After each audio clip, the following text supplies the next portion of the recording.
This is a strong, clear result for the Liberal Party.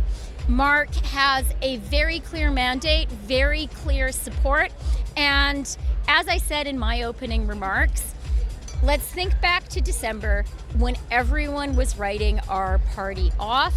Our party now is in an excellent position to fight and win in the next general election. We must and we will beat Pierre Poilievre. Mark has a very strong mandate and support of the party. He has my support. What happened to your campaign? 8% of the vote. We have a very strong result right now. The Liberal Party is in great shape and we are now set to win the next election. When it comes to my candidacy, I always knew that this was going to be an uphill battle. We saw many of my colleagues in cabinet looking at that and choosing not to run. I do want to congratulate my colleague and friend Karina Gould for throwing her hat in the ring.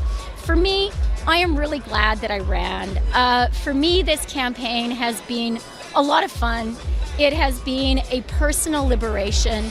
It's been an opportunity for me to really talk about and lay out plans on the issues that are the most important, to be very clear that we have to be united, strong, and smart in fighting Donald Trump, and to lay out a plan that I hear actually the whole country accepting. That is great. To be clear that right now there is a fight between dictatorship and democracy in the world, and that we also need to stand up to Putin and support Ukraine, which is on the front lines of that fight. And finally, it's important for young women and girls to see women throwing their hat in the ring, taking a risk, putting their name on the ballot. I'm really glad to have done that, and I am really glad to be able now to support Mark, who has been elected with a very strong mandate as leader of our party, who will win the next election. When the results were read out, third place. Well, I mean, look, I'm super happy with the campaign that I ran. I'm very proud of the team that we built and the momentum that we built across the country. And at the end of the day, look, we chose our next leader tonight, and we are united Liberals, and that's something that is really important. And now it's our job to stick together and to take this fight to Pierre Poilievre. You got 3.2% of the vote. Frank Billis got 3% of the vote, so that's about 750 vote difference. Why do you think more people, since you were targeting the grassroots, came out and voted for you?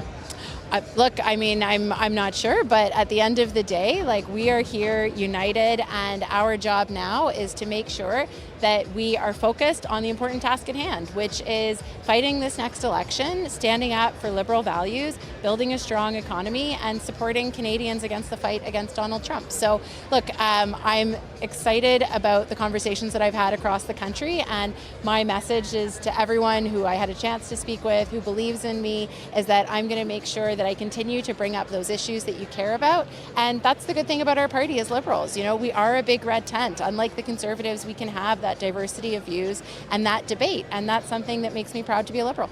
Will you run again in the next election as an MP? Oh, absolutely. Yeah, no, I announced that a number of years ago. And to the good people of Burlington, thank you for electing me 3 times. And I hope I can count on your support again in this next election. If your party does win in the next election, what kind of role do you want to play in that government? Well, look, we serve at the pleasure of the Prime Minister. And so if there's an opportunity, of course, my commitment is to Canada. And if that's a decision that is made, I'll be happy to serve. I mean, I think right now we have, a very clear mandate from Liberal members as to the direction they want to take the party. And, I respect that and I'm excited about doing this. In my opening remarks tonight, I talked about no matter what the outcome is, what's important for us as Liberals is to be united and to be focused on what matters to Canada right now. And what matters to Canada right now is standing up to Donald Trump, protecting our economy, protecting our jobs, protecting Canadians and our way of life. And so my commitment to Canadians is to do just that. And as a member of the Liberal team, but most importantly as a member of Team Canada. And just lastly, how quickly do you want to see an election? Oh, well, that's up to the new Prime Minister to decide. And what I've heard from him, and it's a feeling that I share, is that we have to make the decision that is right for Canadians at the time.